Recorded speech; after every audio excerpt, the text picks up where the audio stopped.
નમસ્કાર, હું છું મનોજ અગ્રાવત ને આપ જોઈ રહ્યા છો કેવી ન્યૂઝ ગુજરાતી. ભારત સાથે સુમેળ ભર્યા સંબંધો જાળવી રાખવાનો વર્ષોથી દાવા કરતા ચીનના ચાવવાના અને દેખાડવાના દાંત અલગ અલગ રહ્યા છે. અત્યાર સુધીમાં ચીને સરહદ પર કુલ 45 વખત ઘૂસણખોરીનો પ્રયાસ કર્યો છે, જેમાં ભારતીય સરહદમાં ઘૂસી આવેલા હેલિકોપ્ટરની 5 જેટલી સંવેદનશીલ ઘટનાઓનો પણ સમાવેશ થાય છે. સરહદ પર ભારતને ઘેરવા હરહંમેશ તૈયાર રહેતા ચીને ડોકલામ વિવાદ બાદ પણ તેની અવરચંડાઈ ચાલુ રાખી છે. ડોકલામ વિવાદ ખૂબ જ વધારે ચક્યો હતો ને ઇન્ટરનેશનલ લેવલે તેના પડઘા પડતા. સરહદ પર સૈનિકો વડે ઘૂસણખોરી કરી રહેલું ચીન હવે તેના અત્યાધુનિક હેલિકોપ્ટરો વડે પણ ભારતીય સરહદોને ગમરોડી લેવાનો પ્રયાસ કરી રહ્યું છે. માર્ચ મહિનાના આખરી સપ્તાહમાં પણ એક વાત કરીએ તો ચીનના એક હેલિકોપ્ટરે ભારતીય સરહદ પર ઘૂસણખોરી કરવાનો પ્રયાસ કર્યો હતો. ચીનનું હેલિકોપ્ટર એલઓસીને પાર કરવાનો પ્રયાસ કરતા અંદર ઘૂસ્યા હતું. છેલ્લા એક મહિનામાં હેલિકોપ્ટરની ઘૂસણખોરીનો આ ચોથો બનાવ છે. સૂત્રોના જણાવ્યા અનુસાર 10 માર્ચે ઉત્તરાખંડ બારાહોતી વિસ્તાર છે ત્યાં રીમખીમ ચોકી નજીક ચીનના 3 હેલિકોપ્ટરો ઘૂસી આવવાની વાત સામે હતી. આ હેલિકોપ્ટર ભારતીય સરહદની અંદર 4 કિલોમીટર સુધી અંદર ઘૂસી આવ્યું હતું અને અંદાજે 5 મિનિટ સુધી ચક્કર લગાવ્યા બાદ પરત ફરી ગયું હતું.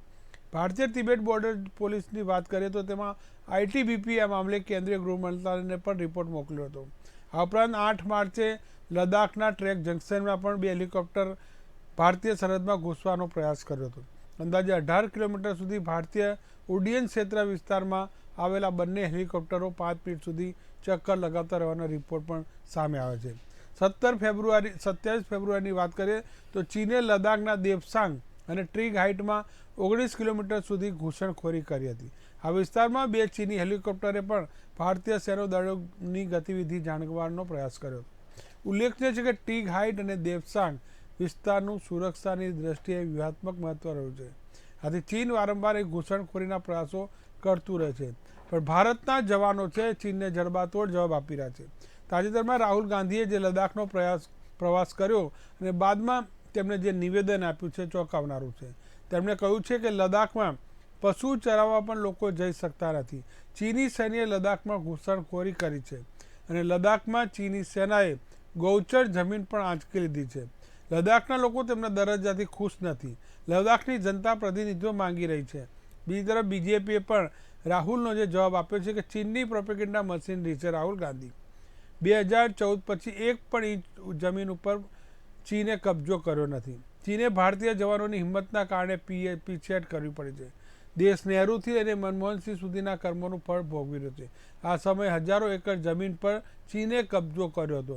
ભાજપ કહ્યું છે કે કોંગ્રેસના સમયમાં ચીને ઘૂસણખોરી કરીને કબજો જમાવ્યો હતો અને કોંગ્રેસ કહી રહી છે કે ભાજપે. આ મુદ્દે આપણી સાથે ચર્ચા કરવા માટે અલગ અલગ મહાનુભાવો જોડાયા છે, પણ આવો જાણીએ રાહુલ ગાંધીએ લદ્દાખમાં શું કહ્યું. And people here have been affected by it in a big way because their grazing lands have been taken away, and also lack of connectivity here, cellular connectivity. So नहीं, यहाँ पे तो सब लोग कह रहे हैं कि चाइना की सेना घुसी है और इनकी जो पहले जो ग्रेजिंग लैंड होती थी वो ले गए हैं, वहाँ ये जा नहीं सकते हैं. तो यहाँ तो क्लियरली सब लोग कह रहे हैं. प्रधानमंत्री जी ने कहा 1 इंच जमीन नहीं गई, मगर वो सच नहीं है. तो ये तो यहाँ आप किसी से भी पूछ लीजिए, वो आपको बता देंगे. आपकी सरकार की ऑफिशियल लाइन थी कि भारत चीन की सीमा पर लद्दाख से अरुणाचल तक सड़कें नहीं बनानी है, पुल पुलिया नहीं बनाने हैं, क्योंकि उससे चीन इरिटेट होगा.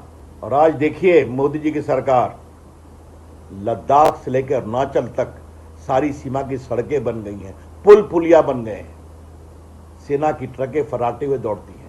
तो राहुल गांधी जी सब करिए, लेकिन भारत की सुरक्षा के संबंध में मनोबल को क्यों तो इंक्रोच किया है, स्पष्ट है. इसलिए हम उनसे बातचीत करते रहते हैं, क्योंकि हम चाहते हैं कि वो पीछे जाना है, लेकिन वो पीछे जाने को तैयार नहीं है. तो जो राहुल गांधी ने कहा वो स्पष्ट है, सबको जानते. अगर कुछ मीडिया में कुछ आता है वो कारण से वो चर्चा में कोई फर्क होगा नहीं. हम ये समझना चाहता है कि चाइना के मन में ये ठीक से सेटल करने का उद्देश्य नहीं है। मन में ये ठीक से सेटल करने का તો રાહુલ ગાંધીની વાત એ પણ સાંભળીને આ હતા રાજકીય વિશ્લેષકો તેની પણ વાત સાંભળી અને સાથોસાથ કેન્દ્રીય મંત્રી રવિશંકર પ્રસાદની પણ વાત આપણે સાંભળી જે કહી રહ્યા છે કે કોંગ્રેસના વખતે જે લદાખ અને હિમાચલ વચ્ચે જે કોંગ્રેસ અને ચીની સરકારની વાત હતી કે અહીંયા કોઈ પણ પુલ કે રસ્તો ન બનવો જોઈએ ને ભારતીય જનતા પાર્ટી એટલે પીએમ મોદીએ જે અહીંયા હિમાચલથી લઈને લદાખ સુધી અનેક રસ્તાઓ પણ બનાવે છે, પુલ પણ બનાવવા છે ને તમે જોઈ રહ્યા છો કે લશ્કરીના જે તમામ ટ્રકો સાધન સામગ્રી છે તે રાત દિવસ દોડી પણ રહી છે. આ છે ભાજપ અને કોંગ્રેસને સામે દાવા ચીનની ઘૂસણખોરીને લઈને. પણ ઘૂસણખોરીનું અસલી સત્ય શું છે તે જાણવા માટે આપણી સાથે જોડાયા છે ભાજપના નેતા પ્રકાશ ઉપાધ્યાય, સાથે કોંગ્રેસના નેતા છે ડૉક્ટર નિકુલ પટેલ, રાજકીય વિશ્લેષક છે જ્યોતિ અમીન, વાસુદેવ પટેલ અને સાથોસાથ પ્રિયવર્ધન શાહ. તમામનું ખૂબ ખૂબ સ્વાગત છે. શરૂઆત આપણે કરીશું ડૉક્ટર નિકુલ પટેલ કોંગ્રેસના નેતાથી. નમસ્કાર નિકુલભાઈ. નમસ્કાર. જે વાત ચાલી રહી છે ભારતીય જનતા પાર્ટી કહે છે કે ચીનની જે ઘૂસણખોરીની વાત છે તે કોંગ્રેસના વખતની છે. ભારતનું શાસન એટલે ભાજપનું શાસન આવ્યા બાદ 1 ઇંચ પણ એમાં 2014 પછી 1 ઇંચ જમીન ઉપર ચીને ઘૂસણખોરી કરી નથી. સૌ પ્રથમ તો એવું કહેવા માંગીશ કે જ્યારથી આપણે આઝાદ થયા ત્યારથી આપણે ચીનની વાત કરીએ તો લગભગ 3400 કિલોમીટર જેટલી આપણે એની જોડે બોર્ડર શેર કરીએ છીએ. અને આ 3400 કિલોમીટરમાં આપણે જોઈએ તો ઘણી નદીઓ આવે છે, ઘણા પહાડો આવે છે, બર્ફીલો એરિયાઝ આવે છે અને ખાસ કરીને આપણે જ્યારે લદ્દાખ પછી ત્યાર પછી ભૂતાન બાજુ અને નોર્થ ઇસ્ટ સ્ટેટ બાજુની જે જગ્યાઓ છે ત્યાં હંમેશા આપણે કોન્ફ્લિક્ટમાં રહ્યા છે. નો ડાઉટ 1975 મને એક્ઝેક્ટલી યર યાદ નથી પણ ઇન્ડો ચાઇના વોરની અંદર જે પરિસ્થિતિ ઉદ્ભવી હતી ને એના પછી જે બી પરિસ્થિતિ છે line of actual control LOC ત્યાર પછી કોઈ બહુ મેજર કન્ફ્રન્ટ્રેશન્સ આપણે ચાઇનીઝ ટ્રુપ્સ જોડે જોવા નથી મળ્યા. પરંતુ આપણે હમણાં છેલ્લે જોઈએ તો ગલવાન ઘાટીની અંદર કોઈ જાતના ફાયર એક્સચેન્જ નતા થયા પણ જે રીતના બંને દેશના સૈનિકો સામે આવી ગયા હતા જ્યાં લાકડીઓથી અને એના દ્વારા ઘણા વિડીયોઝ બી આપણે જોયા હતા અને એની અંદર બી એવી માહિતી છે કે બંને બાજુ કેઝ્યુઅલ્ટીઝ થઈ હતી. એટલે એવું કહી શકાય કે ઘણા લાંબા સમય પછી હમણાં થોડા વર્ષો પહેલા આપણે ગલવાન ઘાટીની અંદર પરિસ્થિતિ ઉદ્ભવતા જોઈએ કારણ કે મેઇન જે રીઝન્સ છે કે બંને દેશો પોતાના સિક્યોરિટીઝ માટે બોર્ડર એરિયાની અંદર પોતાના એર સ્ટ્રીપ્સ બનાવવાનો પ્રયત્ન કરી રહ્યા છે, રોડ ઇન્ફ્રાસ્ટ્રક્ચર બનાવવાનો પ્રયત્ન કરી રહ્યા છે. બંને દેશ સક્ષમતાપૂર્વક પોતાના જે અધિકાર છે, પોતાના જે વાતો છે એ મૂકવાનો પ્રયત્ન કરે. પણ ચાઇનીઝ એક એવું સામ્રાજ્ય છે કે જે હંમેશા પોતે વિસ્તારવાદી નીતિથી ચાલી રહ્યું છે અને હાલ જો ભારતીય જનતા પાર્ટી એવું ક્લેમ કરતી હોય કે એમના શાસનકાળ દરમિયાન એટલે કે 2014 પછી કોઈ પણ જાતના પરિસ્થિતિ તંગ નથી થયા કે કોઈ પણ જાતના ઇન્ફિલ્ટ્રેશન નથી તો એ દુઃખ સાથે ખેદ સાથે કહેવું પડે છે કારણ કે મને કંઈક આપણા જે એક્સટર્નલ અફેર્સ મિનિસ્ટર એટલે જે છે આપણા ગુજરાતથી રાજ્યસભાના સાંસદ છે અને પોતે મિનિસ્ટર છે એમનો બી કંઈક ઓફિશિયલ ટ્વીટ મને એક્ઝેક્ટલી યાદ નથી આવતું પણ એમણે બી કંઈક ચાઇનીઝ ઇન્ફિલ્ટ્રેશન માટે વાતો કરીને સરકાર પ્રયત્ન કરી રહી છે.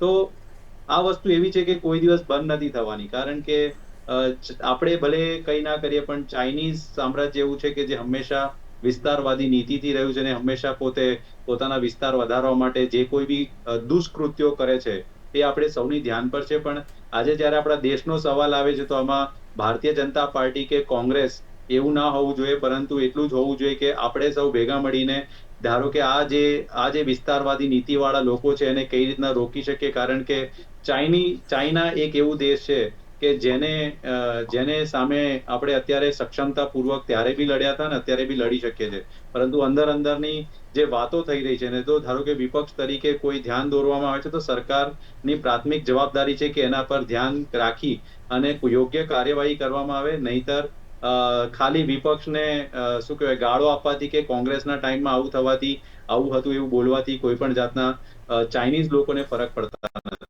જી આપણે પ્રકાશભાઈ વાત સાંભળી હશે નિકુલભાઈની અને કોંગ્રેસના નેતા રાહુલ ગાંધીની નિવેદન પણ સાંભળ્યું હશે. તેમણે કહ્યું છે કે અહીંના લોકો જે કહી રહ્યા છે કે ચીને ઘૂસણખોરી કરી છે. સૌ પ્રથમ તો કે ટીવીના મનોજભાઈ આપને આપના દર્શકોને અને મારા કો પેનલિસ્ટને મારા શુભ સંધ્યા અને વંદે માતરમ, જય શ્રી રામ. નિકુલભાઈએ આજે વાત સારી કરી કે બધાએ ભેગા મળીને ચીનનો પ્રશ્ન જે છે એનો ઉકેલ લાવવા માટે પ્રયત્નશીલ રહેવું જોઈએ. તો પહેલાં એમના નેતાજીને જ પહેલાં કહો કે તમે ત્યાં સરહદ ઉપર જઈને ચીન ઘૂસણખોરી કરી રહ્યા છે એવા લોકો કહે છે. કયા લોકો? કોઈની બાઇટ્સ તમે કોઈ સિટીઝનની કોઈએ સાંભળી કે હા ઘૂસણખોરી કરી રહ્યા છે? પોતાની જાતે બોલી નાખવાનું ભાજપને મોદી સાહેબને એ કરવા માટે.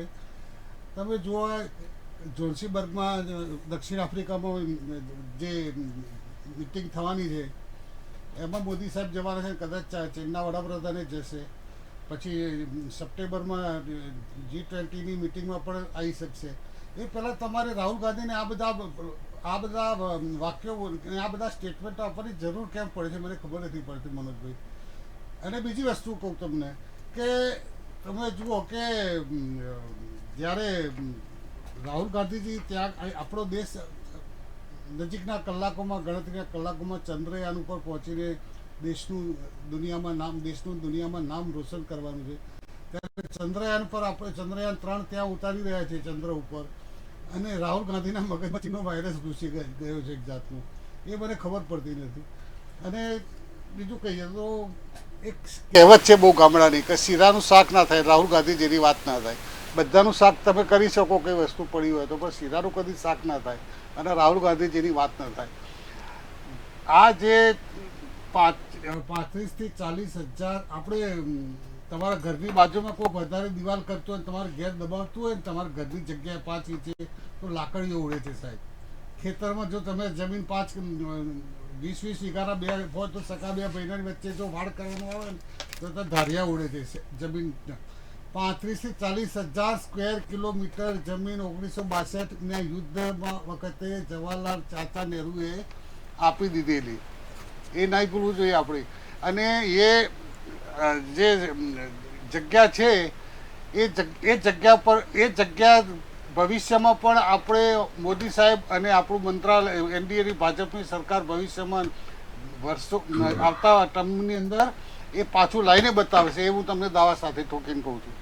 જી પ્રકાશભાઈ, આપણે વાસુદેવભાઈ પટેલ પાસે જઈશું. વાસુદેવભાઈ પટેલ, જે ભારત અને ચીન બંનેના જે સંબંધો છે કભી ખટ્ટા કભી મીઠા, વારંવાર જે કહી રહ્યા છે, આપણે રિવરફ્રન્ટ ઉપર પણ જે લોકો કહી રહ્યા છે કે બંને ઝૂલ્યા હતા અને બાદમાં સંબંધો બગડે છે, પીઠમાં ખંજર વાગે છે. પણ વાત એ છે કે ભારત અને ચીન વર્ષોથી એકબીજાની સાથે આવવાનો પ્રયત્ન પણ કરે છે અને સરહદે વાત પાછી કંઈક અલગ હોય એટલે આખી સ્થિતિ વર્ણશે પણ છે. ચાઇનાનો આપણે આઝાદ થયા પછી જે વ્યવહાર રહ્યો છે એ વ્યવહાર હંમેશા ભારતનું કાંઈ ને કાંઈ પડાવી લેવાનો વ્યવહાર રહ્યો છે.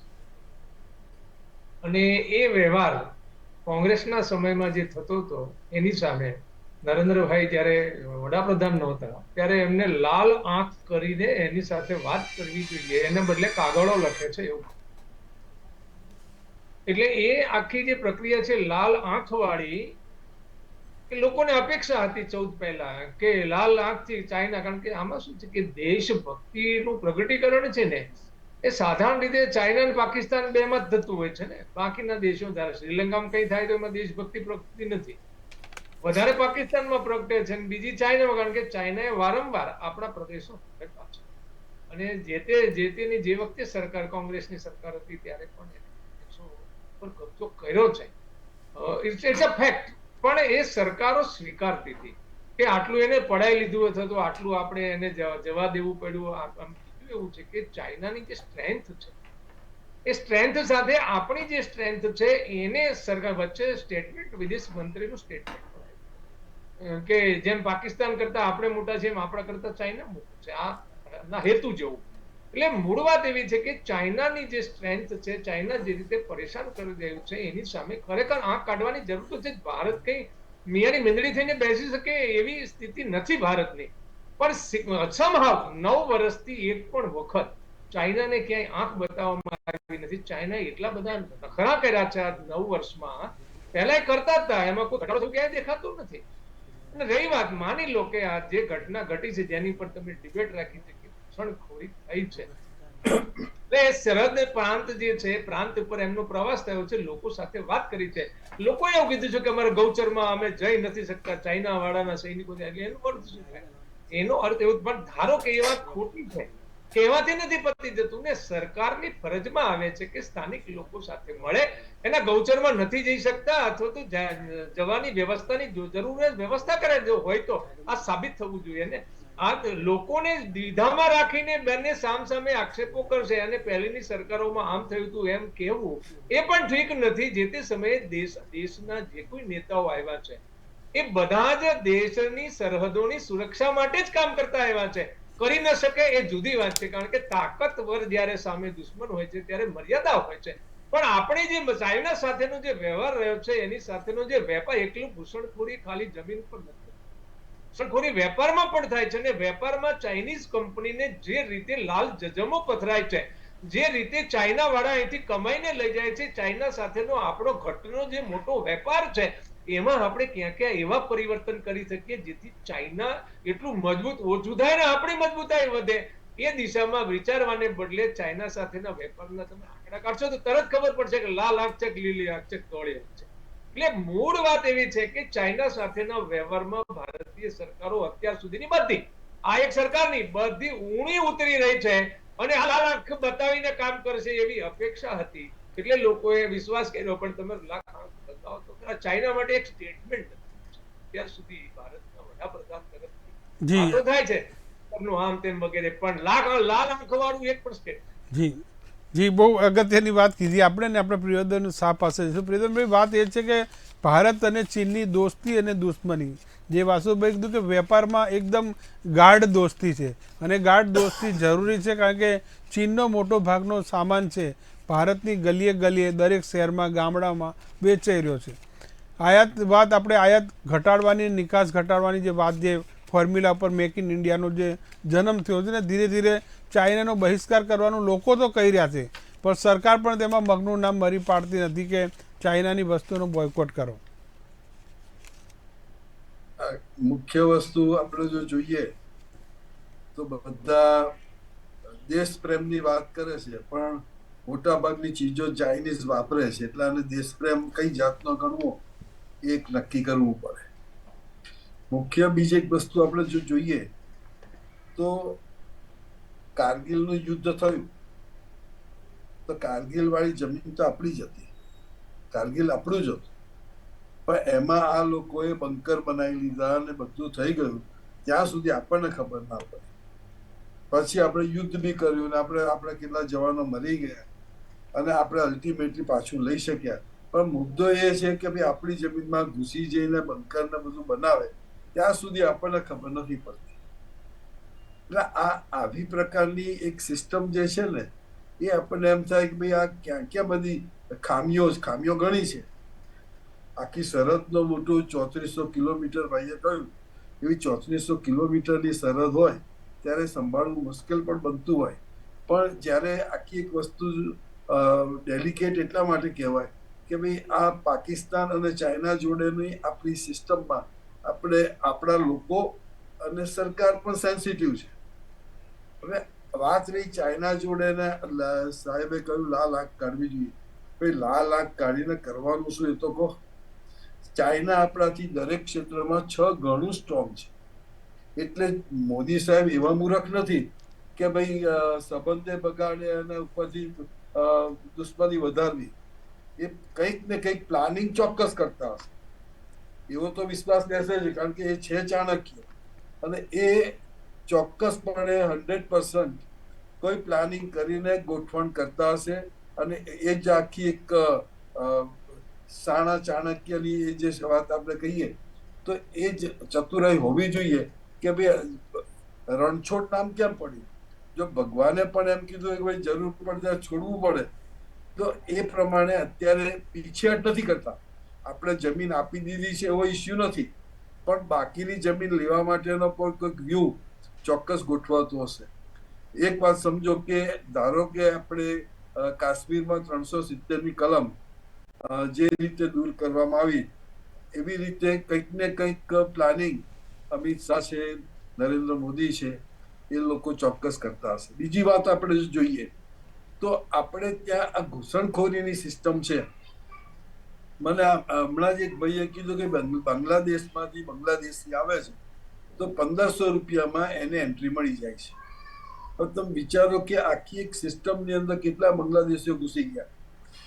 આવી રીતે આપણા લોકો મેક્સિકો દ્વારા અમેરિકામાં ઘૂસે છે.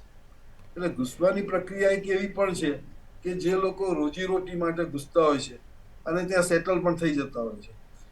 આ જે વાત જે છે ચાઇના અને પાકિસ્તાનની, એ જમીન પચાવવાની બાબત છે. જેમ કે ચાઇનાએ 12,000 ચોરસ કિલોમીટર કે એવો જે એરિયા લઈ લીધેલો 62માં, તો એ એરિયા જે આપણા હાથમાંથી ગયો છે એ પાછો કઈ રીતે લાવવો, અને એ પછી પણ હજી ઘૂસણખોરી ચાલુ કરી છે, એ બધાનું મુખ્ય કારણ છે ને તિબેટ છે. તિબેટની અંદર જ્યારે નહેરુએ ડિક્લેર એવું કર્યું કે તિબેટ એ ચીનનો જ ભાગ છે, ત્યારથી આ મુશ્કેલીઓ ચાલુ છે. અહીં આપણું બફર સ્ટેટ હતું, એ બફરને આપણે કાઢી નાખ્યું અને બફર નીકળી જવાથી એ લોકો આપણાથી વધુ નજીક આવી ગયા અને હવે આપણે ત્યાં પણ ઘૂસણખોરી ચાલુ કરી છે. અને આ ઘૂસણખોરી ચોક્કસ વાસુદેવભાઈની એક વાત જોડે સંમત થવું જોઈએ કે ભાઈ જે કંઈ હોય પણ લોકોના પ્રશ્નો સાંભળો અને ઉકેલ લાવો. જો આપણા લોકો ગૌચરની જમીનમાં ન જઈ શકતા હોય તો કેમ નથી જઈ શકતા એની તપાસ તો થવી જોઈએ. બાકી આ વસ્તુને રાજકીય સ્વરૂપ આપવા કરતા ખરેખર આપણા દેશનો ભાગ છે અને ક્યાંય કોઈ લઈ ન જાય તો અંદર ઘૂસી ન જાય એ જોવાની તો બધાની ફરજ છે જ. જી અને જી, એના ફરી માટે આપની એ લોકો સક્રિય છે જ, એમાં જી શું વાંધો? ફરી આવીશ પ્રિયતમભાઈ આપણી પાસે. આપણે જ્યોતિ અમીન પાસે જઈશું. જ્યોતિ અમીન, વાત છે કે ભારતના હંમેશા જ્યારે દુશ્મનની વાત આવે ત્યારે પાકિસ્તાન અને ચીન બે જ દેશની વાત આવે. પાકિસ્તાન સાથે આપણે વર્ષોથી કોઈ પણ જાતનો વ્યવહાર કરતા નથી ને એક નવો મુદ્દો સાઇડલાઇન છે કે ક્રિકેટ જરૂરથી રમીશું, કે ક્રિકેટ ચાહકોની લાગણી છે કે ક્રિકેટને રાજકારણમાંથી મુક્ત રાખવું જોઈએ. પણ વાત છે ચીનની જે ઘૂસણખોરીની. રાહુલ ગાંધી 3 દિવસથી લદ્દાખના પ્રવાસે છે, અલગ અલગ લોકોને મળી પણ રહ્યા છે, પણ એ જે વાત કહે છે એને વાતને ભાજપ હોય કે ગમે તે પાર્ટી એને ડાયવર્ટ કરવાનો હંમેશા પ્રયત્ન કરે છે. મનોજભાઈ, આપણી આઝાદીથી અત્યાર સુધીનો ઇતિહાસ જોઈએ તો અત્યાર સુધી એ બંને પાડોશી દેશો આપણી સાથે એવો દોસ્તીનો વ્યવહાર રાખ્યો નથી. પાકિસ્તાન તો છેક શરૂથી અત્યાર સુધીના એને અંદર આપણને ગોચા માર્યા છે. પણ ચીન જે હતું એ 1962માં ભાઈ ભાઈના નારા હેઠળ પછી આપણી સાથે યુદ્ધ કર્યું અને એને લશ્કરી બળને લીધે જીતી ગયું. આપણે તે વખતે નવા નવા મુક્ત થયેલા હતા, આપણી પાસે એટલો સરંજામ પણ નહોતો, જે પણ હતું. એટલે આપણે તે વખતે અમુક ભૂભાગ ગુમાવ્યો. પણ પછી જોઈએ તો છેક અત્યાર સુધી ચીન તરફથી બીજા કોઈ હડપલા નતા થયા અને પાકિસ્તાનના સતત ચાલુ રહ્યા. હવે થયું એવું કે લગભગ હવે જે પાકિસ્તાન છે તે એમના નેતાઓના, ભ્રષ્ટ નેતાઓના પાપે નાદાર થઈ ગયું છે અને એને લીધે હવે એ પોતાની પાસે જ પૈસા નથી એટલે આપણી સામે લડવા માટે પૈસા ક્યાંથી લાવે, એટલે હમણાં શાંત બેઠું છે. અને એ જે ચૂપ થયું છે ને એમાં આપણે જસ લેવાની જરૂર નથી, એમાં આપણી કઈ બહાદુરી નથી, પણ એ હમણાં પોતાના પ્રશ્નોથી અને એમના નેતાઓને લીધે એ અત્યારે મૂંગું થઈ ગયું છે. હવે જો ચીનની વાત કરીએ તો ચીનની આ બધું શરૂઆત થઈ જ્યાંથી જિનપિંગને અહીંયા હિંચકે ઝુલાયા એના પછી અત્યાર સુધી આપણે આટલા વર્ષોમાં ચીન સાથે એક ડિસ્ટન્સ રાખ્યું હતું. હવે કદાચ મોદીજીની પણ અપેક્ષા હોય નહેરુજીની જેમ કે ભાઈ જે અત્યાર સુધી કરી ના શકે અમે જરા શાંતિ સ્થાપીએ, બોલાવીએ, મહેમાનગતિ કરીએ. ખોટું નથી એમાં કશું, મનસા તો સારી હતી. પણ હવે થયું એવું કે એકચ્યુઅલી આ બેલ મુજે માર જેવું થયું, કારણ કે ચીન અહીં આવીને આપણું જોઈને ગયું અને આપણે જેને રોલ મોડેલ કહીએ છીએ ખરેખર જોઈએ દુશ્મનની આમાં પ્રશંસા કરવાની વાત નથી પણ હકીકત સ્વીકારવાની વાત છે કે ચીન જે રીતનું ઇન્ફ્રાસ્ટ્રક્ચર ઊભું કરે છે એની સામે આપણું કશું જ નથી. એટલે એણે જોઈ લીધું કે આપણી પરિસ્થિતિ શું છે અને એના પછી ગલવાનું થયું. મૂળ મુદ્દો અહીંયા એ છે કે થાય એ તો ઠીક છે, કારણ કે સામેવાળો આપણી પર હુમલો કરતો હોય એ આપણા હાથમાં ના હોય, પણ પરિસ્થિતિ પછી છુપાવવાની કેમ? જ્યારે આ પરિસ્થિતિ જ્યારે ગલવાનની ઘાટી આગળ થયું હતું ત્યારે પણ રાહુલ ગાંધી બોલ કર્યા હતા અને ભાજપાની એક સ્ટાઇલ છે કે એ રાહુલ ગાંધીને મતલબ ઇમેજ બનાવવા માટે લાગેલા છે.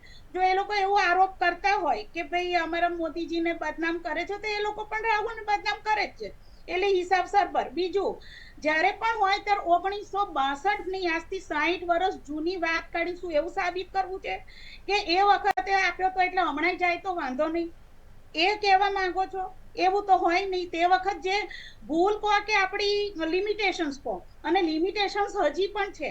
પણ એક વાત યાદ રાખો કે અત્યારે જ્યાં છુપાવો છો એટલીસ્ટ એ વખત સ્વીકાર કર્યું હતું કે ભાઈ હા આપણો ભૂભાગ ગયો. પણ અત્યારે જે છુપાવો છો તો કદાચ એવું જ થાય કે બીજા 20-30 વર્ષ પછી આ ભૂલ માટે મોદીજીને ગાળો પડે, કદાચ મોદીજી હયાત ના હોય પછી પણ. એટલે આ હિસ્ટ્રીઓ લખાતી હોય એટલે ત્યારે આવું વર્તન ના કરાય.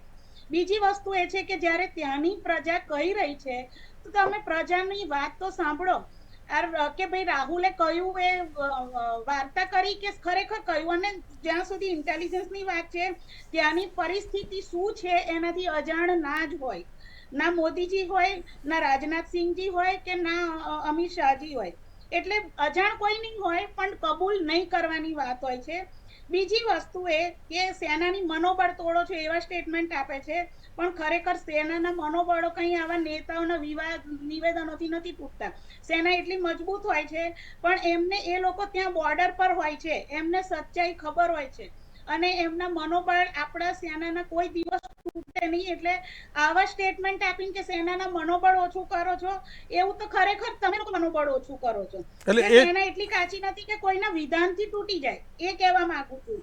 બીજી બાજુ એ કે ખરેખર જો દેશની ચિંતા છે તો પછી આ અત્યારે જે લદ્દાખ અને અરુણાચલ પ્રદેશ એમાં આખી ઘૂસણખોરી થઈ છે ને, ચાલો ને બીજું બધું જવા દો, હવે તો સેટેલાઇટ પિક્ચર્સ ઉપલબ્ધ છે, એમાં જોવાય છે ક્લિયર કે બોર્ડર પર ક્યાં અંદર સુધી ચીને ગામ વસાઈ દીધા છે.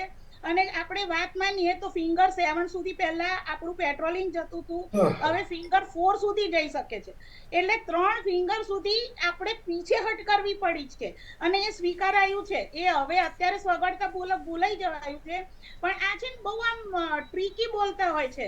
શરૂઆતમાં કે ઓકે અમે સાથી આવી ગયા છે, એકચ્યુઅલી ખસી ગયું, અરે અંદર ઘૂસી ગયું તું ચીન, પણ પછી એને એક પોસ્ટ ખાલી પાછળ ખસેડીને એવો દાવો કરવામાં આવ્યો કે અમે એમને ખસેડ્યા, પણ ખરેખર હજી આપણી સીમાની અંદર છે. એટલે જે પહેલા એલઓસી હતી ત્યાં સુધી આપણાથી હજી પણ નથી જવાતું, એ એક હકીકત છે. અને એની અંદર બધાના ઘણા બધા લોકોના સ્ટેટમેન્ટ છે, આપણા જે બાજવાજી હતા એમના પણ. એટલે તમે એની ટ્રીકી ભાષા જો કાઢી નાખો તો તમને ક્લિયર ખબર પડશે. અને હજી પણ વાત એ છે કે દેશની ચિંતા હોય ને તો આ ગતકડા કરવાના બદલે જે ફેક્ટ છે સ્વીકારો ને એના માટે પગલા લો. અને કાલે ઉઠીને હારી બી જઈએ તો દેશ તમને કઈ એના માટે ગાળો નહીં આપે, કારણ કે છેલ્લે હાર જીત એ દરેક લડાઈમાં થતી હોય ને. ચીન એટલું પાવરફુલ છે કે અત્યારે જે રીતે તમે ડિસ્ક્રાઇબ કર્યું કે આપણામાં પ્લેન મોકલે છે તો એ તાઇવાનમાં પણ મોકલે છે. હા, જો અત્યારે એ કેવું છે ઇન્ટરનેશનલ પ્રોબ્લેમથી ઘેરાયેલું છે એટલે સીધો હુમલો કરવાની મૂર્ખામી નહીં કરે, કારણ કે હવે સાયબર એટેક્સ થતા હોય છે, કેમિકલ એટેક્સ થતા હોય છે, વાયરસ એટેક્સ થતા હોય છે. એટલે એમાં એ સીધું યુદ્ધમાં ના ઉતરે, પણ જે દિવસ એ યુદ્ધમાં ઉતર્યું ને તો પછી એની તાકાતને કોઈ રોકી નહીં શકે. આપણે જોઈએ છે કે તાઇવાનમાં પણ એના યુદ્ધ પોત મોકલે છે ને એ આખી રણનીતિ છે. વિદેશમાં અલગ અલગ દેશો પર ચીનનો કઈ રીતે કબજો છે ને પ્રોક્સી વોર, જે વર્ષોથી આપણે પ્રોક્સી વોરનો સામનો જે કરતા આવ્યા છે તેમાં મોટા ભાગનું ભારતનું કે 50% શક્તિ છે આ પ્રોક્સી વોરને સામે લડવામાં અત્યારે પસાર થઈ રહી છે. પ્રકાશભાઈ,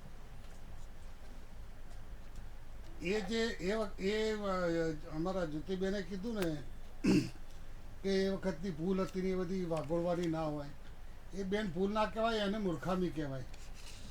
દેશના વડાપ્રધાન તરીકે જવાહરલાલ નહેરુજી, ચાચા નહેરુજી, તમને હજી અમુક ખબર નહીં હોય, ઇતિહાસ ગવાય છે કે જ્યારે કૃષ્ણ મેનન એ વખતે રક્ષામંત્રી હતા, દિવસમાં 40 કપ ચા પીવાવાળા શોખીન કૃષ્ણ મેનન રક્ષામંત્રી હતા. અને ફોજે કીધું, એ KS મિથૈયા કરીને એક સેનાપતિ હતા આપણા, એમણે કીધું કે અહીં ગાડી હલચલ ચાલી રહી છે, મારે ફોજ સૈનિકોની જરૂર છે, સેનાની જરૂર છે. તો કૃષ્ણ મેનને એવું કીધું ચાચા નહેરુના પ્રિય પાત્ર રક્ષામંત્રીશ્રીએ કે ના એવું ચીનથી આપણને કોઈ ખતરો નથી, અત્યારે આપણે પાકિસ્તાની બોર્ડર ઉપર જ આપણે ધ્યાન રાખવાનું છે, અને તેમને સ્થળાંતર કરતા રોક્યા હતા. અને બીજી વસ્તુ કહું કે આના માટે એ વખતે અંગ્રેજ ફૌજમાંથી રાજીનામું આપી અને સ્વાતંત્ર્ય સેનાની બનેલા સ્વાતંત્ર્યના ચળવળમાં જોડાયેલા શ્રી મહાવીર ત્યાગી કરીને હતા, મહાવીર ત્યાગીજી હતા. એ મહાવીર ત્યાગીજી સરદાર પટેલ સાહેબની ભલામણથી સંસદ સભ્ય બન્યા હતા. અને જ્યારે 1962નું યુદ્ધ હારી ગયા પછી જ્યારે લોકસભામાં બહુ કકળાટ થયો અને બહુ પ્રશ્નોત્તરી થઈ, ત્યારે જવાહરલાલ નહેરુ કીધું કે ત્યાં આગળ તલખણું પણ ઉગતું નથી, 34,000 ચોરસ કિલોમીટરમાં કે કોઈ તલખણું ઉગતું નથી, એટલે આપી દીધી, આપણે શું કામ છે. મહાવીર ત્યાગીએ ગાંધી ટોપી ઉતારી કીધું મારા માથા ઉપર વાળ નથી ઉગતા તો શું કાપીને હું ફેંકી દઉં. આવી વાત કરી હતી મેડમ. એટલે ભૂલ ના કહેવાય, મૂર્ખામી હતી એ વખતની. માની લેવાની વાત નથી, આ સત્ય હકીકત છે, ઇતિહાસ ગવાહ છે, ઇતિહાસ ગવાહ છે. અને એને મારી વાત સાંભળો, હજી સાંભળો, તમારા ટર્મમાં બોલજે મેડમ. અને પંચશીલના દાતા હતા, પંચશીલ જે લાવ્યા ને એ હતા એમના મિસ્ટર કૃષ્ણ મેનન, રક્ષામંત્રી, બરોબર છે. એટલે આ બધું જે ખરું ને એ કોઈ ભૂલો છે, ભૂલો તો જે જૂની ભૂલો આપણા બાપ દાદાની ભૂલો આથી સાથે પણ સહન કરતી હોય છે ઘણી વખત. પણ સવાલ એ છે પ્રકાશભાઈ કે ભાજપ હોય કે કોંગ્રેસ હોય, હજુ પણ ચીન છે તે સકનું બેઠું નથી, વારંવાર ઘૂસણખોરીનો પ્રયાસ કરે છે. નહીં, ભારતની સરકાર બદલાયા પછી પણ જો આપણે મજબૂત થયા હોય તો ચીન આવી હિંમત ના કરે. હું તમને કહું કે જ્યારે દેશના સર્વોચ્ચ પદ પર બેઠેલા નરેન્દ્ર મોદીજી દેશના લોકપ્રિય વડાપ્રધાન છાતી ઠોકીને કહેતા હોય કે કશું જમીન ચીને પડાવી નથી, રક્ષામંત્રી કહેતા હોય, ત્રણેય સેનાના વડાઓ કહેતા હોય, તો એમના પર વિશ્વાસ રાખવો છે રાહુલ ગાંધીએ કે ચીનને ખુશ કરવા છે કે પાકિસ્તાનને ખુશ કરવા? તો પણ રાહુલ ગાંધી સામે કેસ કરો, જે જૂઠું બોલી રહ્યા હોય તો, જે કહી રહ્યા છે કે સાહેબ હું તમને કહું, રાહુલ ગાંધીની જે સ્ટેટમેન્ટો હોય છે ને એ 55 વર્ષના અપરિપક્વ માણસને શું કહેવું, એમને કોંગ્રેસ વાળા ધ્યાનમાં લેતા છે. બાકી 140 કરોડની જનતા રાહુલ ગાંધીની વાતો આપણે ડિબેટ કરીએ છીએ, પણ કોઈ સિરિયસ લેતું જ નથી. આપણે નિકુલભાઈ પાસે જઈએ. નિકુલભાઈ, જે વાત છે તમારા યુવા સાંસદની, જે રાહુલ ગાંધીની જે પ્રકાશભાઈ કહી રહ્યા છે કે તેમને કોંગ્રેસ સિવાય કોઈ ગંભીરતાથી લેતું નથી. રાહુલ ગાંધીજીને ગંભીરતાથી ન લેવા પાછળ ભારતીય જનતા પાર્ટી એવું કહી રહી છે કે અમે ગંભીરતાથી લેતા નથી. એનો અમે નહીં 140, અમે તો અમારે તો શું કામ લેવા પડે? 140 કરોડની જનતાની વાત કરું જી બો સોરી હો વચ્ચે હું તમને એ જ વિનંતી કરવા જતો હતો કે તમારો ઉત્સાહ ખૂબ આવકારદાયક છે અને વચ્ચે વાત કાપવા માટે બી આભાર તમારો. બરાબર છે. હું એમ કહી રહ્યો છું કે જ્યારે કોરોના આવવાનો હતો અને મને ડેટ સાથે કદાચ યાદ છે કે જાન્યુઆરીના પહેલા વીકમાં રાહુલ ગાંધીજીને પ્રધાનમંત્રીને પત્ર લખ્યો હતો કે ઇન્ટરનેશનલ બોર્ડર્સ આપણે બંધ કરવા જોઈએ, જેથી આ કોવિડ જેવી મહામારી આપણા દેશમાં આવે નહીં. પરંતુ એ સમયે નમસ્તે ટ્રમ્પનો કાર્યક્રમ કરવામાં માનનીય વડાપ્રધાન બિઝી હતા અને આપણા બધા જ ઇન્ટરનેશનલ બોર્ડર માર્ચ સુધી ખુલ્લા હતા. તો કેટલું સિરિયસલી લેવું જોઈએ ને કેટલું ના લેવું જોઈએ એ હવે ભારતીય જનતા પાર્ટીની સરકાર છે અને માનનીય નરેન્દ્ર મોદીજીએ નક્કી કરવાનું, કારણ કે લોકોએ એમને મતદાન આપ્યું છે અને એમને બહુમત આપ્યું છે. બીજો ઉદાહરણ કહેવા માંગીશ કે ગલવાન ઘાટીની જે ઘટના બની જૂન 2020 પહેલા, ત્યારે બી રાહુલ ગાંધીજી કહેતા હતા કે ગલવાન ઘાટીની અંદર કશું હલચલ ચાલી રહ્યું છે, ત્યારે બી એમને દેશ વિરોધી સ્ટેટમેન્ટ આપવા માટે આ બધા ભારતીય જનતા પાર્ટીના પ્રવક્તા અને સરકારને એમના મંત્રીઓ રસ્તા પર આવી ગયા હતા એમ કહેવાય. એટલે હું તમારા માધ્યમથી પ્રેક્ષક મિત્રોને જણાવવા માંગીશ, ગલવાન ઘાટી એટલે બેઝિકલી અક્ષાઈ ચીન અને લદ્દાખ વચ્ચેનો એક એવો ઝોન છે કે જ્યાં આ રીતની બધી ઘટના ઘટી રહી છે. અને હાલ બી તમે જુઓ તો રાહુલ ગાંધીજી ત્યાં ગયા છે અને ત્યાંના લોકોએ એમને કશી રજૂઆત કરી છે. એ રજૂઆતના બેઝ ઉપર એ સરકારનું ધ્યાન દોરવા માંગે છે. તમારે ધ્યાન પર લેવું ના લેવું એ તમારી અંગત વસ્તુ છે, પણ અમારી તો જવાબદારી, નૈતિકતા બધી જ રીતે છે આ દેશ માટે. અને આ દેશ પ્રત્યે એના ભાગરૂપે જો રાહુલ ગાંધીજી કંઈ કહેતા હોય તો તમારે ધ્યાન પર લેવું ના લેવું તમારા પર છે, પણ સંજ્ઞાન તો બધા લઈ રહ્યા છે. અને જ્યારે ખબર પડશે ત્યારની વસ્તુ અલગ છે. ડેફિનેટલી ત્યાર પછીની બી જે ઘટનાઓ છે, આપણે જોયું કે જાન્યુઆરી 2021ની અંદર અરુણાચલના તવાંગ પ્રદેશમાં બી ચાઇનીઝ ઇન્ફિલ્ટ્રેશનની ઘટના બની. હાલમાં જ શું કે ઇકોનોમિક ટાઈમ્સમાં બી મેં જોયું છે કે સિક્કિમની અંદર કોઈ ઘટના બની છે કે જ્યાં ચાઇનીઝના બેનર્સ ને ફ્લેગ્સ ને બધું લાગ્યું છે. સરકાર માનવા તૈયાર નથી, કોઈ વાંધો નથી, પણ ત્યાંની જે જનતા છે, ત્યાંની જે પ્રજા છે, એને એટલીસ્ટ તમારા જે પ્રતિનિધિ મંડળ છે એમને મોકલો, ત્યાંની જે વાસ્તવિકતા છે એની જાણકારી મેળવો, અને જાણકારી મેળવ્યા પછી એમાં કઈ બી તથ્ય લાગે, હું તો કહું છું સમજી લો કે રાહુલ ગાંધીજી બોલે છે તમને નથી ગમતું તો ના ગમાડો, પણ એ કંઈક રજૂઆત કરે છે, એક સંસદ સભ્ય છે, એક લોકોના પ્રતિનિધિ છે, અને એમના દ્વારા એક જાત તપાસ કરીને, જેવી રીતના મણિપુરમાં બી એ પોતે ગયા હતા, ત્યાંના એ મણિપુરની પણ વાત કરી હતી. તેમણે પણ કુકી સમાજ અને મૈતે સમાજની જે વાત કરી કે તમે મૈતે સમાજને જ્યારે અમે મળવા ગયા હતા ત્યારે કીધું કે તમારી જો સાથે ટીમમાં કુકી સમાજના હશે તો અમે જીવતા નહીં છોડીને. એ જ રીતે કુકી સમાજની મુલાકાત કરી હતી ત્યારે એ જ કીધું કે તમારી સાથે જો મૈતે સમાજ હશે તો અમે જીવતા નહીં છોડીએ. આ પ્રકારની વાત રાહુલ ગાંધી વારંવાર કર્યા છે. પ્રકાશભાઈ, વાત એ છે કે ચીનની સાથેના આપણા ભારતના જે સંબંધની વાત થઈ રહી છે કે આખરે ઘૂસણખોરીનું સત્ય શું છે. પીએમ મોદી બન્યા બાદ ચીન છે આ વારંવાર આ પ્રકારના અડપલા કર્યું છે, જો કે આપણે તેને જડબાતોડ પણ જવાબ વારંવાર આપી રહ્યા છીએ. ના, પણ એક વસ્તુ છે કે મોદી સાહેબે ગઈ વખતે રાષ્ટ્રધ્વજ વખતે વિસ્તારવાદની પણ વાત કરી હતી કે પાડોશી દેશો વિસ્તારવાદમાં રચ્યું-પચ્યું છે. પછી બીજી વાત હું તમને કહું મનોજભાઈ, કે જે પહેલાં હતું ને, આપણે જે ચીનથી પાછલી સરકારો ગભરાતી હતી, એનું કારણ તો કે આપણી જોડે વિદેશોની જે ડિપ્લોમેસી જે હતા ને પ્રશ્નો, એ આપણે સંબંધો નહોતા એટલા બધા કરી શક્યા. પણ મોદી સાહેબના 2014 પછી આવ્યા પછી દેશ વિદેશોમાં જે પ્રવાસ કરીને એમને જે નામના મેળવવાની, તો 140 કરોડની જનતાની નામના મેળવવાની છે. મોદી સાહેબની પર્સનલ નથી, આપણે ચલો ભૂલી જઈએ. મોદી સાહેબે આપણને ગૌરવ અપાવ્યું છે 140 કરોડની દેશને.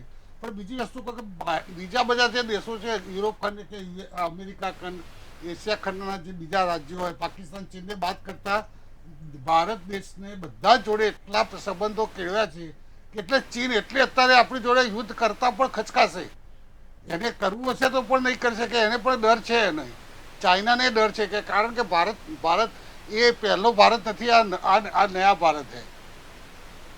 ને આપણે વાસુદેવભાઈ પાસે વાસુદેવભાઈ વાત છે કે વિશ્વ લેવલે જે આપણે કહીએ કે પાકિસ્તાનને આપણે એકલું અટોલું પાડી દીધું, તેને કારણે પાકિસ્તાનના સ્થિતિ છે. પ્રકાશભાઈ જે રીતે કહી રહ્યા છે કે ચીનને ઘેરવાના આપણે આંતરરાષ્ટ્રીય પ્રયત્નો ચાલુ છે. અલગ અલગ દેશો જે સાર્ક છે, કઈ અલગ અલગ દેશોની જે મિટિંગો મળતી હોય છે તેમાં પણ ચીન પ્રેરિત જે દેશો છે તેનો સપોર્ટ ઓછો ને ઓછો અને બીજા દેશોનો આપણને વધુ સપોર્ટ મળે તેવું એક પ્રકારનું ચિત્ર છેલ્લે ઉપસી રહ્યું છે. વાત જે છે એ વિશ્વ વેપારની છે. મૂળભૂત રીતે ભારત બહુ મોટું માર્કેટ છે, એટલે વિશ્વના જે દેશો ડેવલપ કન્ટ્રીઝ છે, જે પશ્ચિમના યુરોપના જે દેશો છે, એમને ગરજ છે, એમને માર્કેટ જોઈએ છે. એટલે માર્કેટ માટે થઈને ભારતને ભાવ આપે છે, આ ફેક્ટ છે. હા, એમાં કોઈ પણ ભારત દેશના વડાપ્રધાન એને વધારે પેલું કરી શકે એની ના નથી, પણ ભારત દેશના વડાપ્રધાનની હોશિયારીના કારણે બધી દુનિયા બોલાવે છે, એ વાતમાં એટલો બધો દમ નથી. રહી બીજી વાત કે દેશની આર્થિક સ્થિતિ વિશ્વ લેવલે ભારતની જે સ્થિતિ છે, એટલે ભારતનો વિશ્વ વેપાર ઘાટનો વધે છે કે ઘટે છે એ જોવાની જરૂર છે. તો તમે ઘાટો વધાર્યા જ કરો છો, વિશ્વ વેપારમાં ખાદ વધાર્યા જ કરો છો, ચાઇના સાથેની વેપારમાં ખાદ વધતી જ જાય છે, એને શું સમજવા? કોઈ પણ માણસ આપણને રિસ્પેક્ટ આપે છે તો શું કામ આપે છે? અમેરિકા ભાવ આપે છે શું કામ આપે છે? આ બધા વિષયો છે, આની સાથે જોડાયેલા છે. આપણે ફક્ત એક જ વિષય લઈને ચાલીશું તો ભારતને ખોટ ખાવી પડશે. કદાચ કોઈ વ્યક્તિ મહાન થઈ જશે એવું બને, કદાચ દેશ બહુ મહાન છે એવું ક્યાંક દેખાશે, પણ દેશને ખોટ છે. મૂળભૂત રીતે ભારતનું જે માર્કેટ છે, એ માર્કેટનો ઉપયોગ કરીને ભારતે બેઠા થવાની જરૂર છે. આ દેશમાં જે જીડીપી જે 200-300 આજુબાજુ ક્યારનું આટા મારે છે, મોંઘવારી કરતા વધારે વધી શકતું નથી. એ જીડીપી ને આજે આપણું પીપીપી 1000 લાખ કરોડનું છે, એને તમે પહોંચી વળવા માટે બાંગ્લાદેશના પ્રોડક્ટ, આજે બાંગ્લાદેશ કાપડ ઉદ્યોગમાં આપણે ત્યાં માન્ચેસ્ટરો કહેવાતા હતા, હાલત શું કરી છે. એટલે મૂળ વાત એવી છે કે વિદેશ સાથે સારી વાતો કરવાથી સંબંધો નથી થતા. હા, સંબંધ થાય છે કારણ કે માર્કેટ છે. સવાલ એવું છે કે બધા કમાઈને લઈ જાય છે. તમે જે રીતે કંપનીઓ કામ કરે છે, ચાઇનીઝ કંપનીમાં અદાણીનો જે રોલ છે એનો તમે અભ્યાસ કરશો, અભ્યાસુ લોકો પાસેથી, તો ખબર પડશે કે ચાઇનાને કેમ પ્રાયોરિટી મળે છે વેપારમાં. ચાઇના કેમ ભારત દેશમાં આટલા બધા કામો કરી શકે છે, એના કંપનીઓને રેડ કાર્પેટ કેવી રીતે મળે છે. આ બહુ એક જેને કહેવાય કે ખૂબ ગહન વિષય છે. પણ મૂળ વાત એવી છે કે ભારતના માર્કેટનો લાભ લઈને ભારતને જે ડેવલપ કરવાની જે વાત હતી એ વાત બાજુ ઉપર રહી ગઈ. બેરોજગારી, મોંઘવારી આ માજા મૂકી રહી છે. દેશમાં જે પરિસ્થિતિ જે છે અને ભ્રષ્ટાચાર જે રીતે વધી રહ્યો છે, ભ્રષ્ટાચાર તમે જુઓ, કેગના રિપોર્ટ જુઓ, એ ભારતમાલામાં 7.5 લાખ કરોડની વાતો થાય છે. એટલે મૂળ વાત એવી છે કે દેશને જે વેઠવાનું હોય છે, મોંઘવારી, ભ્રષ્ટાચાર અને એમાં બેરોજગારીમાં જ વેઠવાનું હોય છે.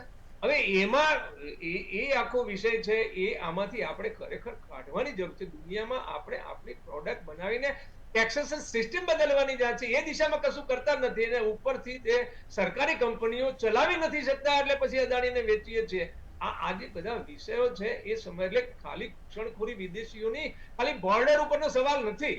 સવાલ એવો છે કે આ દેશના વેપારમાં વિદેશીઓ ઘૂસી રહ્યા છે, આ દેશનો રોટલો લઈ જઈ રહ્યા છે, આ દેશ પોતે ગરીબ થઈ રહ્યો છે, એની ચિંતા. એટલે ઘૂસણખોરી બધી જગ્યાએ થઈ રહી છે. અને જયારે સાર્વજનિક રૂપથી ઘૂસણખોરીનો વિચાર થાય ત્યારે એને બોર્ડર ઉપર, દેશની સ્થિતિ આજે પણ એટલી મજબૂત નથી એવું હું માનું છું ને. એ વખતે મજબૂત નહોતી. અને જે તે સમયે કોઈ પણ છે ને આ દેશમાં કોઈ પણ શાસક, કોઈ પણ દેશનો નાગરિક આ દેશનો દુશ્મન હોઈ શકે એવું હું માનતો જ નથી. એને પ્રયત્નો કર્યા છે, કદાચ બુદ્ધિ, કદાચ ઓછી સમજણ વાળો કોઈ ગૃહમંત્રી બની ગયા હશે, આ બધા વિષયો બન્યા છે ભૂતકાળમાં, એવું નથી. પણ મૂળભૂત રીતે દેશને સાચવી નથી શક્યા એમ કહીને આપણે આ બધા વિષયોને ટાળવાને બદલે આપણે દેશ સારી રીતે સચવાય એની ચિંતા કરવી. અને ભારત પાસે એટલી તાકાત આજે ચોક્કસ છે, એની ના નથી. કારણ કે ભારત ધીમે ધીમે જે બેઠું થઈ રહ્યું છે, કોઈ એક સરકાર આવીને 2-5 વર્ષમાં કરી નાખે એવું નથી હોતું. પણ મૂળભૂત રીતે ભારત પાસે જે ટેલેન્ટ છે, એની પાસે જે રિસોર્સિસ છે, માનવ રિસોર્સિસ છે, એની પાસે જેટલી પણ આઈટી દુનિયાભરની કંપનીઓ છે, એના સીઈઓ નું લિસ્ટ કાઢો ને તો સૌથી વધારે ભારતીયો છે. નાસામાં જાઓ તો 60% ભારતીયો છે. ભારતીયોનું બ્રેઇનનો જે ઉપયોગ થવો જોઈએ, એના રાજનેતાઓએ, એની પોલિટિક્સ છે, એની રાજકીય પાર્ટીઓએ ક્યારેય ઉપયોગ નથી કર્યો. એ રાજકીય પક્ષોના જે ફરી સરકારો બનાવવાના મનસુબાને કારણે આ દેશ ભોગવી રહ્યો છે. અને લાખોની સંખ્યામાં વિદ્યાર્થીઓ વિદેશ જઈ રહ્યા છે, ભણવા નથી જતા, સેટ થવા જઈ રહ્યા છે.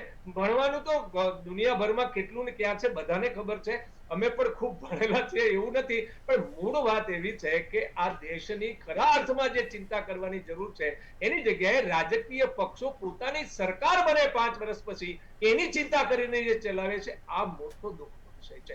બોર્ડર ઉપર તો સૈન્ય લડે છે, સૈન્ય ક્યારેક સૈન્ય સારું થાય તો પાર્ટીઓ પોતાનો જય વિજય કરાવે છે, અને કંઈક નબળું થાય તો લશ્કર ઉપર નાખે છે. આ બધા છે ને વન ટાઈપ ઓફ ડ્રામા. તમે લશ્કરનું કામ કરે છે. લશ્કર કામ કરી શકે જ્યારે સરકાર એને સપોર્ટ આપે. સારી વાત છે. ઘણા ધારો કે શસ્ત્રોની બાબતમાં જે રીતે આગળ વધી રહ્યા છે, સારી વાત છે કે શસ્ત્રોનું ઉત્પાદન થવું જોઈએ, જેમ આપણે ઈસરો જે રીતે આગળ વધી રહ્યું છે. આ બધા વિષયો છે આપણી પાસે, એને પ્રાધાન્ય આપવાથી દેશનું સારું થઈ રહ્યું છે, એની ના જ નથી. પણ તમે કોઈ પણ વિષયને ગમ્મતમાં શું કામ લો છો? કોઈએ કીધું કે આ પ્રજા આવી વાત કરી રહી છે તો ગંભીરતાથી લઈને ગંભીરતાના ભરા સ્ટેટમેન્ટ કરો. માણસ વિરોધ પક્ષનો નેતા છે, પાર્ટીનો પ્રેસિડેન્ટ રહી ચુક્યા છે, અને જે રીતે એને અત્યાર સુધી જે આગાહીઓ કરી છે, જે એને પહેલા વિષયો રાખ્યા છે, બધા સાચા પડે છે. લોકો એની તરફ વળવા માંડ્યા. આજે એનો ગ્રાફ છે ચડવા માંડ્યો છે. તો પણ આપણે જો એના સ્ટેન્ડ ઉપર રહીએ તો મને એવું લાગે છે કે દેશના હિતના જે કોઈ સ્ટેટમેન્ટ કરે, કદાચ એવું માનો કે એનામાં બહુ નથી મોટી સમજણ આ તે વગેરે, તો પણ દેશના હિતમાં છે કે નહીં ચેક તો કરો.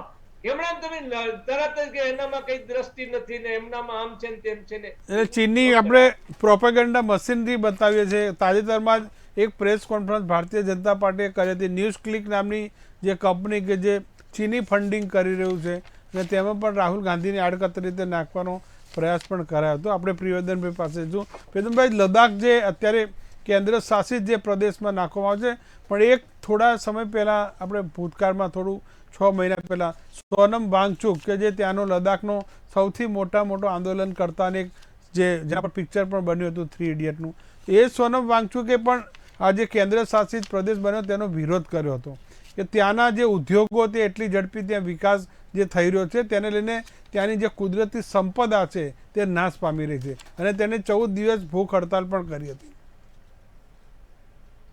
એને એવું પણ કહ્યું કે ભાઈ લોકો સરકાર ચલાવે, અમલદારો નહીં. અને હકીકતમાં આમ જુઓ ને તો બધે અમલદારો જ ચલાવી રહ્યા છે. કદાચ લોકો ચૂંટાયેલા પ્રતિનિધિઓ પણ પપેટની જેમ જ કામ કરતા હોય છે એવું પણ દેખાય છે. એટલે અલ્ટિમેટલી આમ જોઈએ ને તો એક ખરેખર ડેમોક્રેસી પેપર ઉપર રહી ગઈ હોય ને એવું વધારે દેખાય છે. અને વાસ્તવમાં બધી જ જગ્યાએ લગભગ જુઓ તો પહેલા તો એ કે નેતાઓમાં મોટા ભાગના એ પાછા અંગૂઠા છાપ હોય, કોઈક બહુ ભણેલા ગણેલા ના હોય, કેટલા ઇંગ્લિશ આવડતું ના હોય અને બધી લેંગ્વેજના પ્રોબ્લેમ હોય. અને આ બધાના પછી નિર્ણયો કોણ કરે તો કે અમલદારો એટલે આઈએએસ કે આઈ એમ સેફ. એટલે આ જે નિર્ણયો કરવાની સેફ સિસ્ટમ જે છે આખી, અને આખો અમલદારો જ ચલાવી રહ્યા છે, બધા અમલદારને સાહેબ કરતા હોય. એટલે આમ નો ડાઉટ આમ ઇનડાયરેક્ટલી તો એ લોકો જ રાજ કરે છે. અને બીજી વસ્તુ આપણે માનીએ છીએ કે અમે ચૂંટાયેલા પ્રતિનિધિઓને મોકલીએ છીએ અને ચૂંટાયેલા પ્રતિનિધિઓ કામ કરે છે. ચૂંટાયેલા પ્રતિનિધિઓમાં 80% લોકો ખાલી એમના ઘેર પૈસા લઈ જવાનું કામ કરે છે, 20% ઓનેસ્ટ માણસો હોય છે. હવે આ કદાચ આંકડો 20% વધારે કહી દીધો કદાચ એવું નહીં બને. પણ આપણે જો આગળ જોઈએ તો જે ભાજપ જે જીત્યો જયારે 2014માં, ત્યારે મેડ ઇન ઇન્ડિયાની વાત હતી, હવે મેક ઇન ઇન્ડિયા થઈ ગયું. અને એટલા માટે જ પુષ્કળ કંપનીઓ અત્યારે આપણા દેશની અંદર 5000 જેટલી કંપનીઓ, લગભગ બીજો કરેક્ટ આંકડો 4795 જેવો કંઈક હતો છેલ્લે. એટલે એટલા કંપનીઓ, મલ્ટીનેશનલ કંપનીઓ બીજા દેશમાંથી અહીં આવે છે, અહીંયા આગળ કમાણી કરે છે અને બાય વે ઓફ પ્રોફિટ 8 થી 10 લાખ કરોડ રૂપિયા પોતાના દેશમાં લઈ જાય છે દર વર્ષે.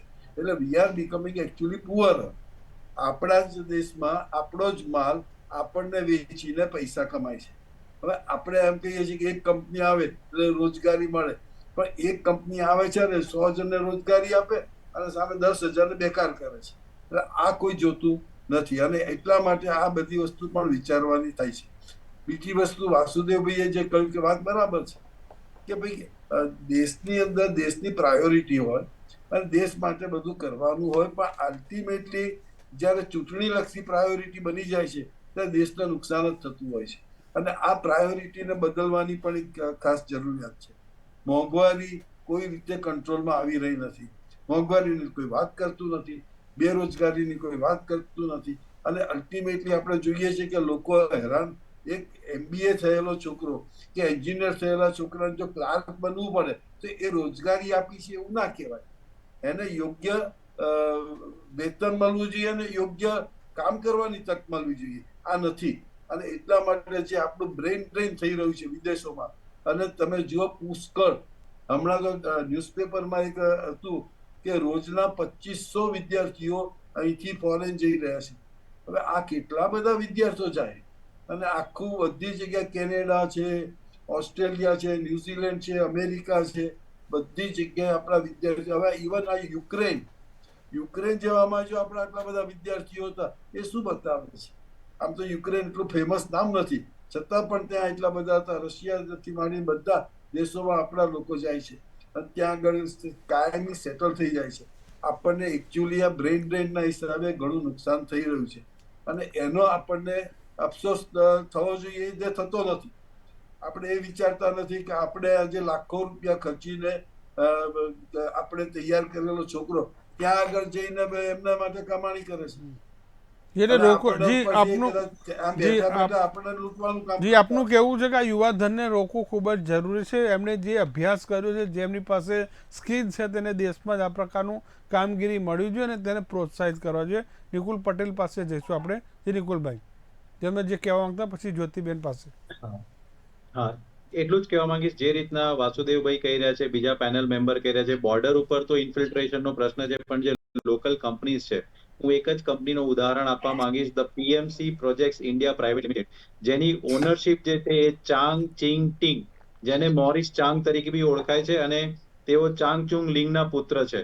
અને જો મહત્વના પ્રોજેક્ટ્સ એટલે એમની પાસે આ દેશના અંદર સી પોર્ટ્સ બનાવવા માટે, ત્યાર પછી કન્ટેનર ટર્મિનલ્સ, હવાઈ પટ્ટીઓ, વીજળીના ટ્રાન્સમિશન લાઇન, રેલવેના પાટાસ, આવા બધા જ જો ઇન્ફ્રાસ્ટ્રક્ચર પ્રોજેક્ટ્સ આવી કંપની કરી રહી છે, ને આપણે જો નેશનલ સિક્યુરિટીની વાત કરતા હોઈએ તો ખૂબ જ પ્રશ્નાર્થ ચિહ્ન છે. ને આ બધી વસ્તુ માટે જ્યારે નરેન્દ્ર મોદીજીની સરકારને પ્રધાનમંત્રી તરીકે કોંગ્રેસ દ્વારા જ્યારે બી ધ્યાન દોરવામાં આવ્યું છે, તો એમણે હંમેશા ચૂપકી સાધી છે અને એના પર કોઈ પણ જાતના જવાબો આપ્યા નથી.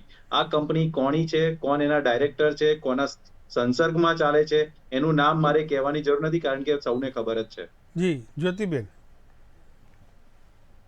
હા, આમાં એવું છે મનોજભાઈ કે આપણે જે ભૂતકાળની કાયમ વાત કરીએ છીએ, તો જુઓ ભૂતકાળમાં ઘણું બધું થયેલું છે. આપણો ઇતિહાસ સાક્ષી છે.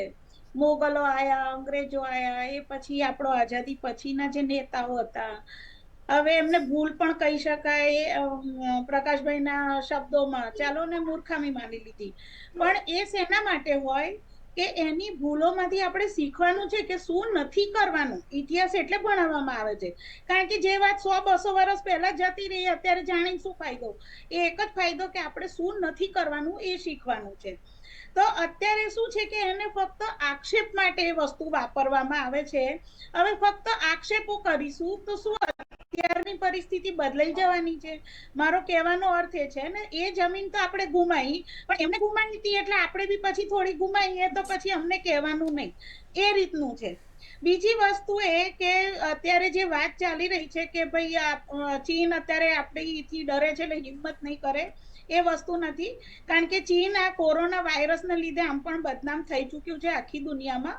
અને એની જે પેલી વેપારીમાં જેટલું સસ્તું આપવાનું હતું અને એમાં જે એને ક્વોલિટી ઇશ્યુઝ પછી જે ચાલુ થયા, એને લીધે એની છાપ પણ ખરડાઈ છે વિશ્વ વેપારમાં. એટલે હવે આપણને બે બાજુનો એ ફાયદો થયો છે કે આપણને એક તો માર્કેટ તો છે જ, આપણી આટલી બધી પોપ્યુલેશન છે, અને યુથનો જે આપણો આંકડો છે અત્યારે દુનિયામાં સૌથી વધારે, એટલે આપણી પાસે એફિશિયન્ટ મેન પાવર પણ છે અને સસ્તું લેબર પણ છે. આજે ચીનથી બધા પ્લાન્ટ ખસેડવા માંડ્યા, કારણ કે ત્યાં શી જિનપિંગે હવે એનું પંજો કસવા માંડ્યો છે, હવે ધીરે ધીરે ત્યાંના શાસન ઉપર. એટલે આપણે એનાથી એ પ્રેરણા નથી લેવાની કે આપણે અહીંયા પંજો કસવાનો છે, પણ હા એટલું છે કે એને લીધે ત્યાંની કંપનીઓ ઉચાળા ફરવા માંડ્યા છે. એટલે આપણે બે રીતના ફાયદો છે, એમને માર્કેટ પણ મળી રહે અને મેન્યુફેક્ચર માટે સસ્તું લેબર પણ મળી રહે. અને એટલે એ જ કારણ છે કે ચીન સીધું છે. બીજું કે જ્યારે એની પાસે ઇનડાયરેક્ટ વે છે યુદ્ધ કરવાના, તો આજે ભાગ્યે જ કોઈ ડાયરેક્ટ યુદ્ધમાં ઉતરે. આજે આપણા ઉપર સાયબર એટેક્સ થાય છે, અને આ જેવી રીતે કોરોના વાયરસ બી એક વાયરસ એટેકનો જ એક ભાગ હતો, ભલે ચીન કબૂલ ના કરે, બધાને ખબર છે. હવે રહી વાત કે ભાઈ આપણા તો બધાની વાત સાથે બહુ સારા સંબંધ છે, તો લેટ મી ટેલ યુ કે અમેરિકા હોય કે યુરોપના દેશો હોય, એ બધા ભયંકર સ્વાર્થી છે. આજે એ લોકો જો આપણા સાથે સારા રિલેશન રાખે છે, તો એમના પોતાના સ્વાર્થને લીધે જો ખરેખર કાલે યુદ્ધ થાય, આમાંથી કોણ આપણી સાથે ઊભું રહેશે કે મદદ કરવા આવશે, એની પર બહુ મોટો પ્રશ્નાર્થ છે. એટલે છેલ્લા તમે 2 દિવસનું પણ આપણે ચિત્ર જોશો, ચીનની કંપની, ચીનની સ્થિતિ ડામાડોળ થવાના પણ વાત જે સામે રહી છે. ને બીજું, મોટા ભાગની કંપની દિવાળું ફૂકી, એની પણ શેર બજાર ઉપર અસર જોવાઈ રહી છે. સાથોસાથ મોટા ભાગની જે આપણી મહાસત્તાની વાતો કરીએ, તે પણ અંદર ખાને બધાની હાલત કથળી ગયેલી છે. ફ્રાન્સ હોય, બ્રિટન હોય, અમેરિકા, તમામ. એટલે જ કહી રહ્યા છે કે nation first. Prakashbhai, nation first અને રાષ્ટ્રભાવના તો હોવી જોઈએ. હું વાસુદેવ અમેરિકા ફર્સ્ટ જે બીડને પણ કીધું હતું, ટ્રમ્પે પણ કીધું હતું કે હું પેલા વાસુદેવ કાકાએ જે વાત કરી કે મોદી સાહેબને જે 12 ચાહના મળે છે, એમની હોશિયારી નથી, એ કહેવું એ 140 કરોડની જનતાની એક હોશિયારી પર પ્રશ્નાર્થ ચાલી છે કે દેશના વડાપ્રધાન આજે 302 સીટો 303 પોતાની સીટો લઈને બેઠેલા માણસ અને દેશના વડાપ્રધાન પદ ઉપર હોય ને વિદેશોમાં જઈ અને કોરોના વખતે એમણે જે રોલ ભજવ્યો તો આખા વિશ્વની અંદર એની પ્રશંસા થઈ. બધા દેશના વડાપ્રધાન જો એમને માનતા હોય એ ફક્ત તમારા વેપાર માટે નથી માનતા, એમનું કંઈક મોદી સાહેબનું કંઈક વર્ચસ્વ છે, કંઈક એમનું કંઈક સ્થાન છે લોકોના હૃદયમાં, એટલે એ માને છે. બીજી વસ્તુ પ્રિયોદનભાઈ સાહેબે કીધું કે બહારના ચાલી ગાડી આવીને ધંધો કરે છે, રોજગાર આપે છે અને રૂપિયા લઈ જાય છે. સાહેબ એક કારખાનું કે એક ઇન્ડસ્ટ્રીઝ મોટી નખાય તો ફક્ત રોજગાર ઉપર આધારિત નથી. એના કનેક્ટેડમાં કેટલાય નાના કાચા માલ હોય કે રો મટીરિયલ્સ હોય, નાના પુર્જા બનાવતા હોય, નાના કોઈ કંપની ફૂડ પ્રોડક્ટમાં હોય તો અહીં આગળ શાકભાજી કે બટાકા કે વેફર બનાવતી હોય તો કેળાની વેફર, એના માટેના બગીચાઓ હોય કે એના ખેતરોમાં એનો પાક ઉત્પાદન થાય, રો મટીરિયલ્સ ઊભું થાય. દેશ પોતાની સ્કિલ અને એના ઉપર એક આખું એક માર્કેટનું એક માળખું રચાતું હોય છે અને એના લીધે બેરોજગારી અને અહીં દેશમાં બનતી વસ્તુ હોય તો એની મોંઘવારી પર પણ ઓછી અસર પડતી હોય છે. અને બીજી બધી જે મોંઘવારીની વાતો હોય તો આખા વિશ્વમાં છે બેરોજગારી મોંઘવારી તો મોટી કંપનીઓ ઇન્ટરનેશનલ કંપનીઓ છટણી કરતી હોય છે. ગૂગલ જેવી કંપની હોય કે ભાઈ ટ્વિટર જેવી કંપની પણ પોતાના કર્મચારીઓને છૂટા કરતા હોય છે અમુક સમયે. બરોબર છે. એટલે વાત એ છે કે તમામ દેશો સાથે ને હાલમાં જે વાત કરીએ છીએ કે યુદ્ધ છે તે કોઈ પણ દેશને આ સ્થિતિમાં પોસાય તેવું નથી. રશિયા યુક્રેનનો જે મુદ્દો અલગ છે, પણ વારંવાર આપણે ભારતે પાકિસ્તાન ઉપર હુમલો કરવો છે, ચીન ઉપર કરવો છે, લોકોની દેશભક્તિ છે તે ચરમસીમાએ પહોંચતી હોય છે. પણ હકીકતમાં પડદા પાછળ હકીકત અલગ હોય છે કે વેપાર છે તે સૌથી અગત્યનો છે તમામ દેશો વચ્ચે. આપ સૌનો ખૂબ ખૂબ આભાર. આપ જોડાયા ડિબેટમાં ને વાત જે કરી રહ્યા હતા કે ઘૂસણખોરીનું જે સત્ય તો 1962થી લઈને આપણે 2023 સુધી જે ચર્ચા કરી કે ઘૂસણખોરી છે તે કયા સમયમાંથી હતી ને હાલમાં પણ ચીન દ્વારા અનેકવાર પ્રયાસો કરવામાં આવી રહ્યા છે. રાહુલ ગાંધીએ જે લદ્દાખમાં નિવેદન આપ્યું છે તેને લઈને પણ ચર્ચા શરૂ થઈ છે. નમસ્કાર.